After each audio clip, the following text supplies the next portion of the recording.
चुके, होशो हवास ताबो तमा दाग जा चुके, अब हम भी जाने वाले हैं, सामान तो गया। इसका गम नहीं, मंजिल की जुस्तजू में मेरा कारवां तो है।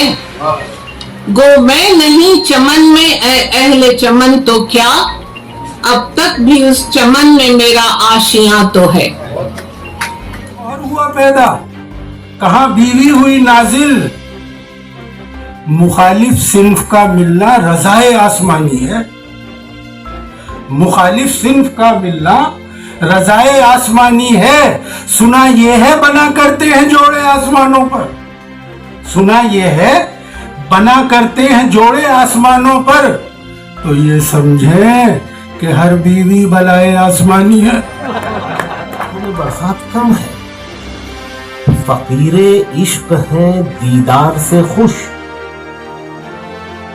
शेर सुनिएगा, ये भी नया लगे तो बताइए। फकीरे इश्क है दीदार से खुश, मगर ये हुस्न की खैरात कम है।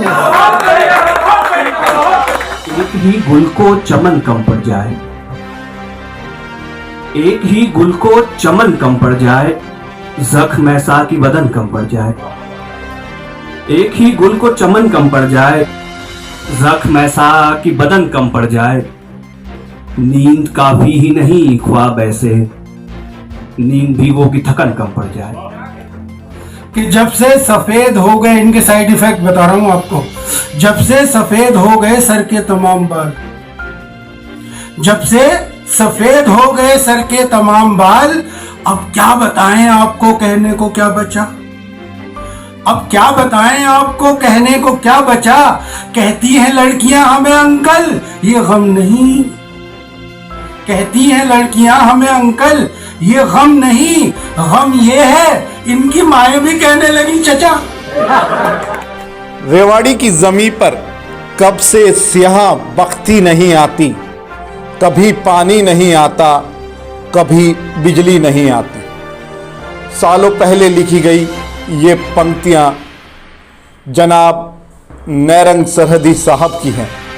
जब बात शायरी, गज़ल, नज़्म और उर्दू अदब की चलती है तो नैरंग सरहदी को याद न किया जाए ऐसा हो ही नहीं सकता। नैरंग सरहदी साहब का पूरा नाम नंदलाल नैरंग सरहदी था। उर्दू, फारसी और अरबी ज़ुबान में लिखने वाले नैरंग सरहदी साहब की रचना को उनके बेटों ने अब दुनिया के सामने रखा है और 1100 पृष्ठों की पुस्तक तामीरे बका उनकी प्रकाशित हुई है। कनाडा में रह रहे डॉक्टर सैयद तकी आबिदी ने अपनी कलम से नैरंग सरहदी साहब की रचनाओं को नए आयाम के साथ पेश किया है। तो जनाब नैरंग सरहदी साहब के बारे में जान लेना आप लोगों के लिए भी ज़रूरी है।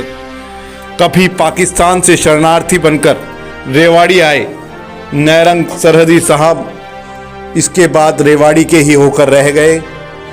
शहर के ही हिंदू स्कूल में सालों तक बतौर अध्यापक वह कार्यरत रहे।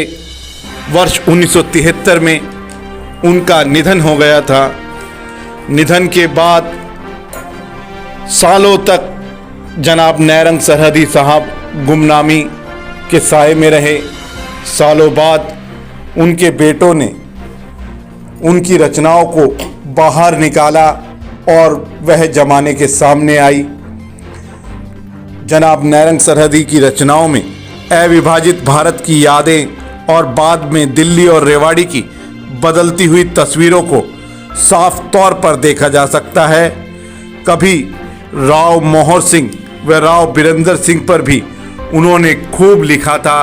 सालों बाद अब उनकी याद में शहर के राज इंटरनेशनल स्कूल में कार्यक्रम का आयोजन किया गया।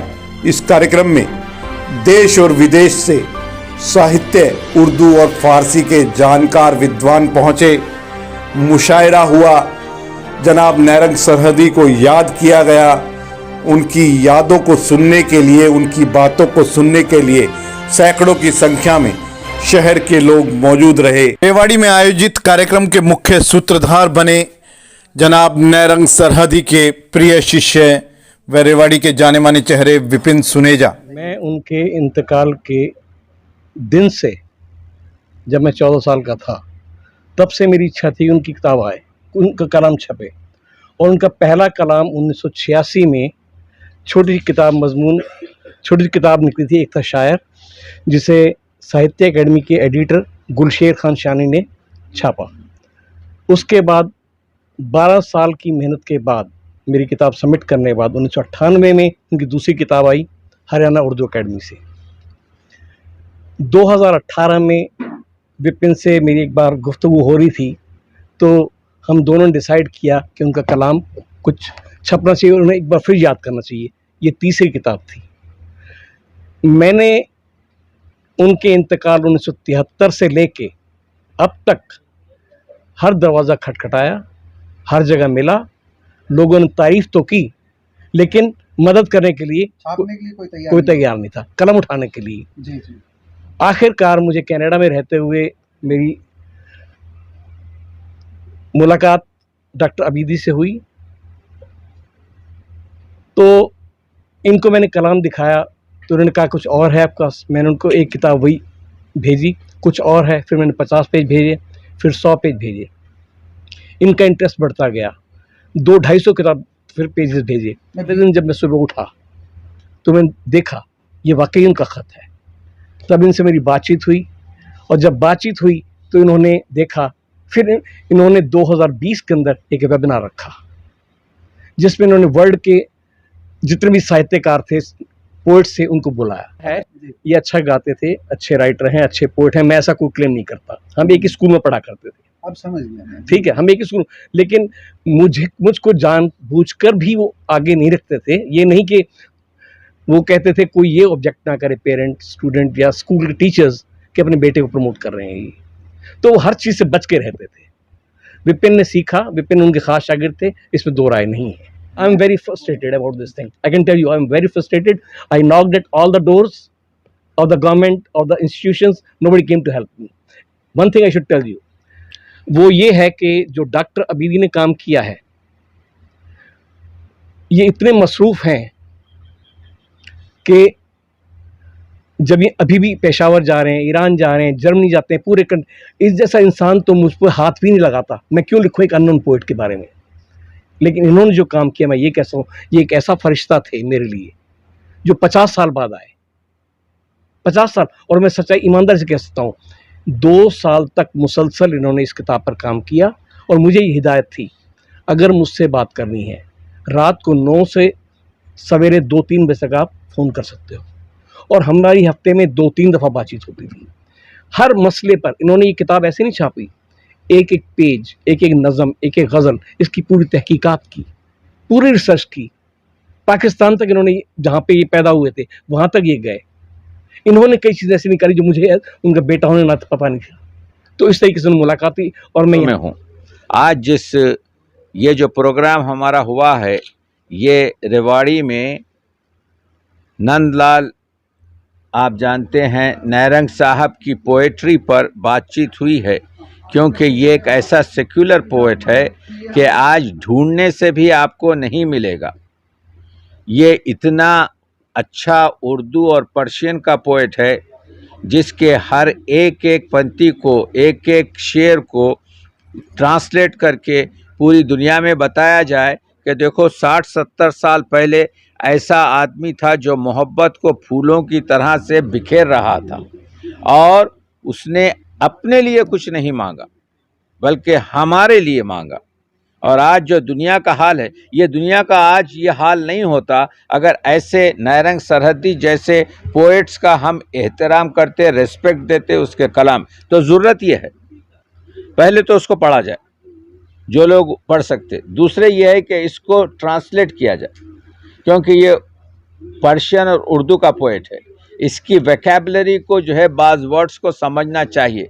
गुरेज़ा जिन से नैरंग वस्फ़े इंसानी नहीं होते, ये लाइन इतनी मुश्किल है।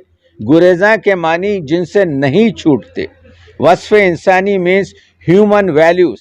तो इसका मतलब ये है, those people who honored the human values।